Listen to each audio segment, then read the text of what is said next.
Hello everybody, BeMetalways here. Welcome to a throwback album review. This week I'm going back to The Number of the Beast, actually focusing on the 40th anniversary cassette released by Parlophone Records on March 18th, 2022. Of course, this is 2022, so it's been 40 years that Iron Maiden released their third album, The Number of the Beast, which was celebrated with a commemorative cassette released on March 22, as I mentioned.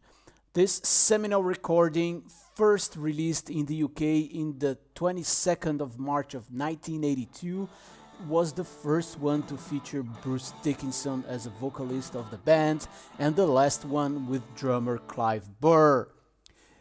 This album, of course, with Bruce on the band, catapulted the Iron Maiden to international stardom and set them on a course for the spectacular trajectory of success which the band continues to enjoy to this day, and it is, of course, one of the biggest heavy metal bands in history. The cassette is comprised of the 2015 remastered recordings of the original 8 songs on the album, with front cover color art based on the 1982 C60 cassette release, plus a redesign and updated inlay. Ultimately, it's a tribute to this watershed of an album that sold in millions and millions in records all around the world, a celebration of those bygone times and a fitting souvenir for the fans who have loyally followed the band ever since. I, of course, bought it and I listened to it a couple of times in cassette, of course, before this review. It's been fun to listen to it on cassette. The clicking noises, the start and stop of the tape, the flipping of it for side 2, and, the background noise between songs or during quieter passages. All of it makes it very nostalgic experience, and I loved it. The Number of the Beast was not my first Iron Maiden album. I was too young when it was released, but probably around 86 already, I listened to the album for the first time. It's not my top 3 Maiden albums, but I still love it, of course. It is a bit overplayed, and some of the songs I've seen live too many times, but when I stop everything to really listen to this album from beginning to end, it is, after almost 40 years, still a goosebump experience. So let's talk about it. Let's go back in time and talk about The Number of the Beast. This was just 1 year after Killers was out. At that time, it was released with 4 songs on each side and just about 40 minutes. The album was mainly written by Harris, and in addition to the fact that this was Bruce Dickinson's debut in the band, what's also very important for their sound is that the fact that Adrian Smith already co-wrote 3 songs, 2 with Harris and 1 with drummer Clive Burr. The Harris-Smith duo delivered 2 of the best Maiden songs ever, The Prisoner and 22 Acacia Avenue, and Gangland is not that great, but it doesn't interfere the overall experience. With the range and versatility of Bruce, Steve Harris upped his game, and also Adrian Smith brought his style into the band, and his songwriting was very influential already in this album, as I said. Clive Burr was a beast behind the kit, and the twin guitar riffs, especially when they use like in thirds or in fifths, they are very interesting and very catchy. The transitions from one guitar solo to the other are always memorable. The trading guitar solos are really fun as well throughout the album. Martin Birch got a huge sound out of the band and a performance from those then so young, talented, and hungry guys. Not often mentioned, the album has a secret weapon to me that the band didn't have before, which is how perfectly Adrian Smith's vocals work as backing vocals for Bruce. This is all over the album and it's just majestic. Now, Since this is a special occasion and I have listened to those songs a million times in my life, I decided to go through it one by one. So, side one of the tape is opening with Invaders. Invader is about an invasion of England as seen through the eyes of a Saxon. Looking back, it feels weird to hear Iron Maiden singing about Vikings because Vikings became such a part of heavy metal, but it's a very specific type of sound and song, so it feels a little bit weird. Anyways, it is a straightforward metal song with just about 3.5 minutes. I like the intro a lot, and it is, of course, an underrated song. The sound of the bass and the drums are so powerful from the get-go. I also find the verse and the pre-chorus really strong, but indeed the chorus itself is underwhelming compared to the other songs on this album or even on the albums around the Number of the Beast, such as Killers and Peace of Mind. If you look from that perspective, this song is indeed maybe the weakest album opener of their 80s catalog, and it has never been played live to my knowledge. So even the Number of the Beast tour was opened with Murders in the Rue Morgue for at least good part of it. So interesting song, not a very strong start for the album. Then we go to Children of the Damned. Despite the acoustic guitars and the soft start, this song is far from being a ballad. And despite being just over 4.5 minutes, it's already quite a progressive song, having the verse and the chorus only sang twice, and then fast-paced for a guitar solo, and then to the heavy bridge and the outro section that ends the song in a super heavy fashion with Bruce Dickinson screaming his lungs out. Based on science fiction films from the 80s, the lyrics are also dark. All in all, it is one of my favorite Maiden and metal in general songs of all time. That's enough said about this amazing classic. Song number 3 is The Prisoner. Inspired by the British television show of the same name, the song starts with a sample of the series' first episode. Then the incredible drum intro from Clive Burr, which reminds me, I have always this picture of the Hammersmith concerts of the 82 tour. Oh my god, so amazing.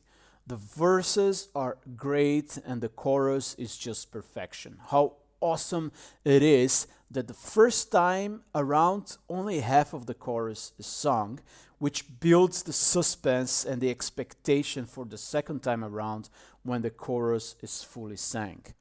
And only on the third and final time that we get the chorus, then we have the half similar to the first time and then the full 2 parts of the second time. It's just brilliant. The instrumental break is a variation from the intro and that smoothly turns into the bass for the guitar solos. It's an amazing song. Then we close side 1 with 22 Acacia Avenue. Here Adrian created a simple but memorable guitar riff and overall an amazing guitar song. In terms of song structure, it's also quite progressive. We get first the 2 amazing verses based on the intro riff, then we get this other amazing and fast riff which serves as the base for the long pre-chorus section. By the time we get to the chorus, the anticipation is built and it's such an explosion of this amazing chorus. And we only hear the pre-chorus and chorus twice in the whole song, and again with another riff we have the pre-solo bridge and then the solo.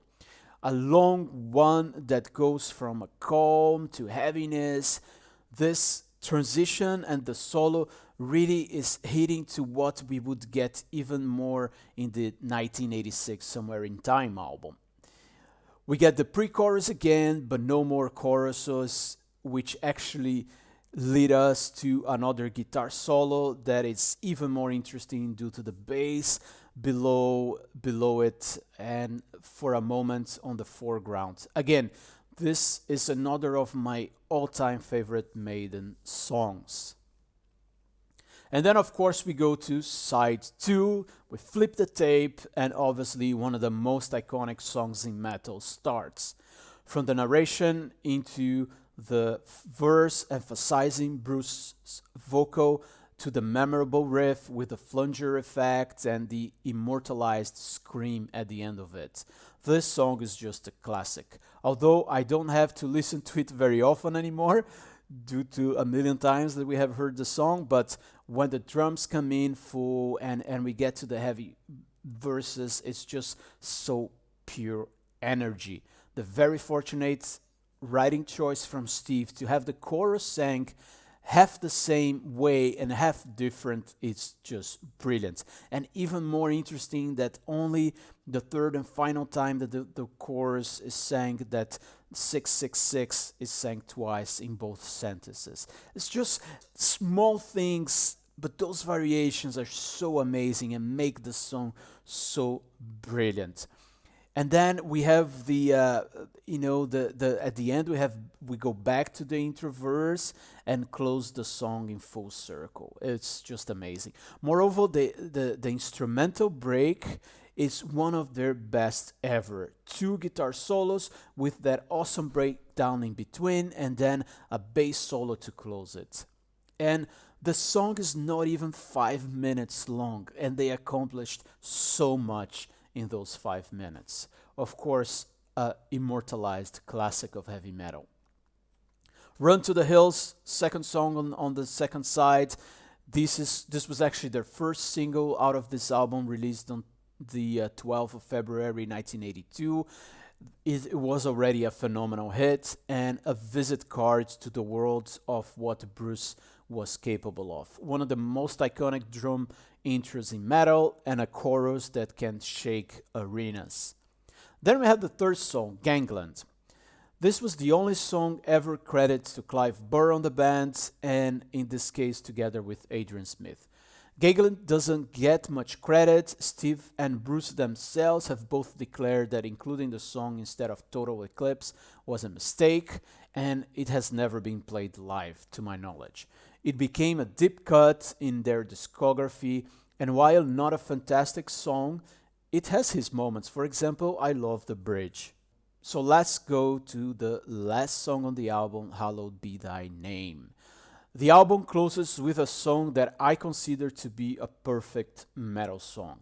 An epic closer that changed metal and probably my life and the life of millions. I've listened to it so many times when I was young. I learned on the guitar. I used to play it in my high school band, so I listened to it a lot. Nowadays, I'm a bit fatigued from it, but when I take the time, sit and appreciate it, it's almost certain that I will get goosebumps every time. The twin guitars are just perfection. There are many of them on this song, but they are all variants of the same main idea, so we get attached to them but not bored. Bruce's performance and the lyrics are a match made in heaven. The emphasis on his voice in the first verse was a magical choice by Harris. The fact that the song doesn't have a chorus, it speaks for itself. It's one of the rare, amazing songs that have no chorus whatsoever. Or, let's be realistic, you can consider that the last 2 sentences when the title track Hallowed Be Thy Name is sang twice, that this is the chorus.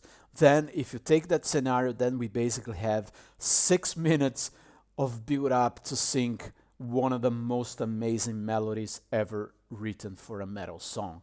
Screaming Hallowed Be Thy Name is an amazing experience that often brings me to a little bit of water in my eyes. And I also must say that the instrumental break before the chorus tricks us to think that it's time to sing, but there's always that one more time, and then this builds even more on the experience and the expectation to really sing the yeah, yeah, yeah, hallowed be thy name.